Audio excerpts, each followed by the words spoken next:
Hey guys! So today I would like to introduce you to my sweet training horse After Eight. And After Eight is a big guy. He's as sweet as he is big and I'm really grateful that I have him with me in training. So he's 3 years old, and there are some things that are a bit different when you have a horse like him who's as big as he is. So some of the things that I'm thinking about in the training with him I would like to share with you as a little extra. What is this? Sorry, I'm not the best with this filming. What am I doing? Huh? Go away. Okay, I don't know. I think I'm filming. I will see later. Yeah, now it's good. Okay, so I would like to share a couple of things that I'm particularly not careful about, but I just have a few different ways with him than I would have with someone who was a bit more light on his feet and a bit more, now I say sharp, he's not unsharp, but his body makes him a little bit slow in some ways and a little bit heavy. So it's very important for me that the horses, they feel good about themselves, and that, yeah, you know, like they might sometimes run into things that are a bit unfamiliar and things doesn't always go exactly the way you have pictured in your mind. So there will always be things when you're learning something new, just like with us, where we're a little bit, what is this? But the thing that I really want to make sure with this guy is that he stays curious, because he's got such a good mind. He comes from a family that loves him and that's been taking really good care of him, and he's in your pocket. So he's kind of sometimes more like a lapdog than a big horse. And so the first thing I do when I see these horses is, of course, at my place we always put them in a field. The stable where I have my horses is wonderful, and we always put them in the fields with other horses so that we make sure they have friends, freedom and forage, which are the 3 important F's for horses. And then in the beginning, they need to get used to the place, to the routines, and to me, and to the friends. So that's quite a lot for a horse. And I make sure that I observe how they are out in the field with the friends, because it says a lot about how they are when I'm going to train them. So the first thing that I noticed with this guy is that he didn't really understand the other horses' boundaries. And if they said no to him, he would just do a little bit of, okay, I'll move, but he will come straight back like a magnet doing the exact same thing, and the other horses would kind of, no, okay, give up a little bit and just let him do whatever, such as sniffing the others and nipping and playing. They were playing so much, especially in the beginning. And so that's a thing that I can feel that he's got good belief in others, and he knows that no one is gonna hurt him. But he's also I wouldn't say pushy, maybe a little bit, but he keeps this curiosity, and that's a good thing. I like that. So I really want him to keep being curious, keep being here with us, and keep him being happy. And yeah, because he's a very happy guy.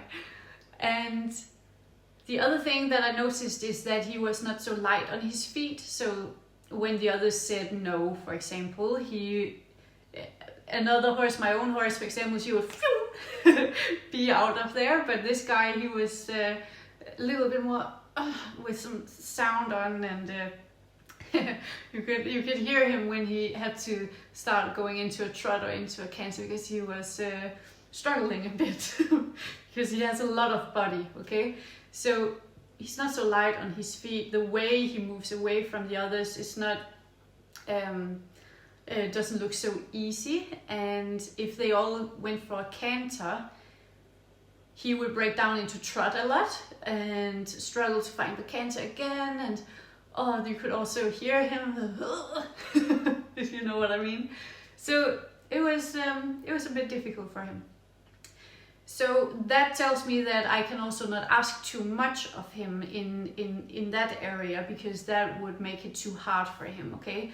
Some horses, they are very light, and you can easily ask them to walk, trot, canter, and it's no problem for them. But I knew that we think, okay, with this guy, he could easily become a horse that has who needs a lot of aids, which we see quite often, is that people mistake horses for being lazy, but in actual fact I think that they have been taught the wrong way how to do things, because there has not been the right feeling and the right timing in the questions, so that the horse has learned that this is just normal, this horse, the way that the others say no, he can kind of easily get used to that, and it doesn't bother him too much.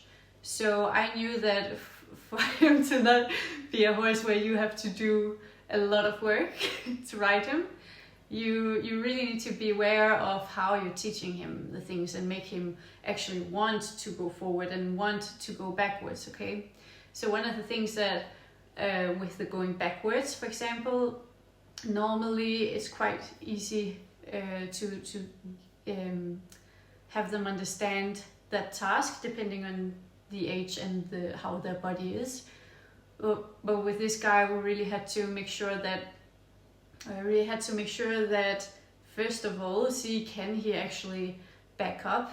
And in the beginning, he couldn't.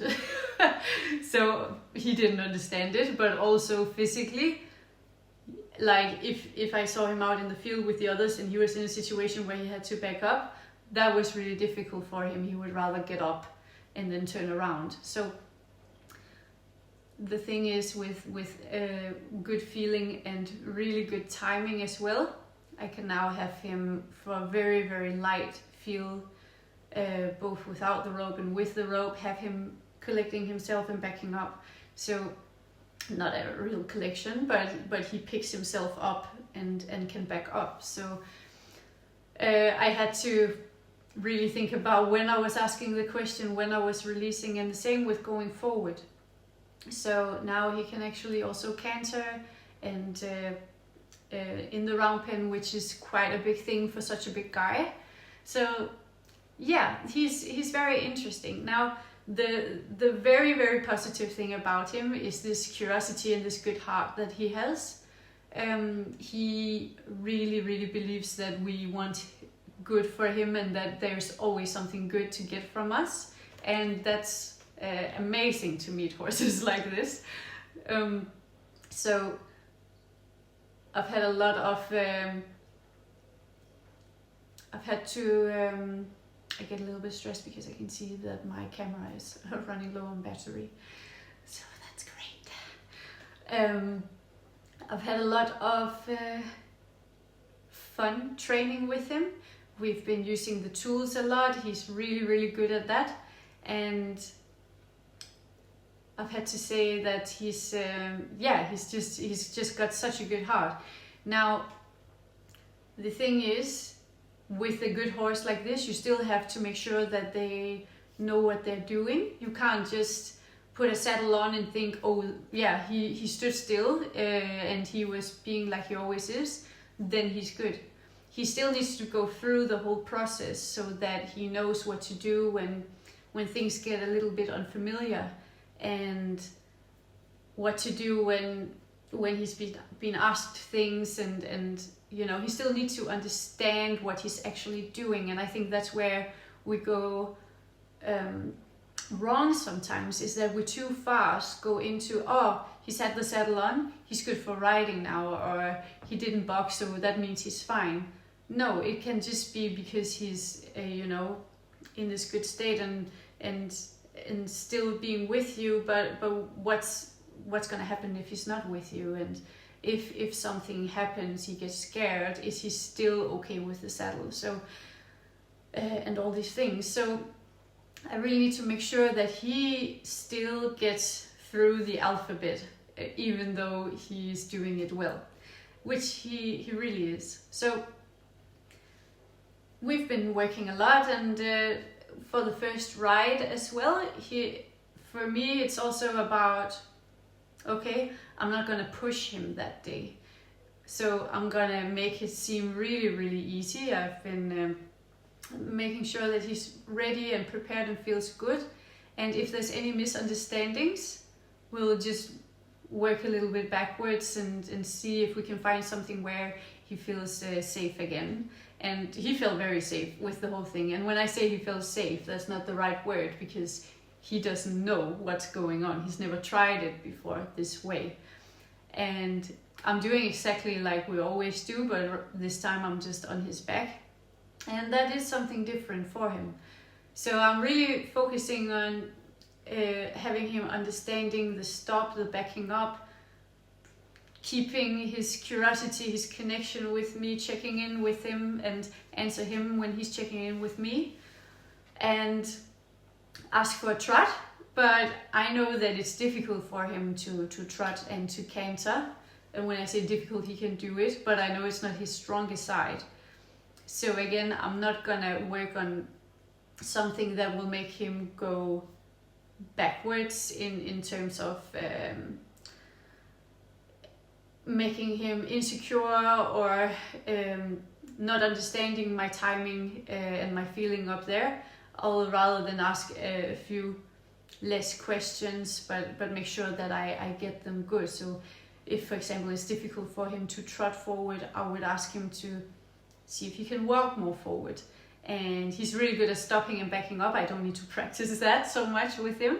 So I'll just work on, hey, can you understand this feeling of me making myself a bit lighter in the seat and making space for you and creating some energy so you can go forward? That's good. That's all I ask. So that's what I want him to remember and feel good about that, instead of expecting him to canter and to all of this and have him being thinking that's really tough with her on top of me. So yeah, that's how I go about it, to make sure that it was a good experience for him, and to make sure that he remembered something he will remember the next day. So he will remember this going forward, and he could trust that and understand that, and then we'll take it gradually like this. So he always gets a good experience.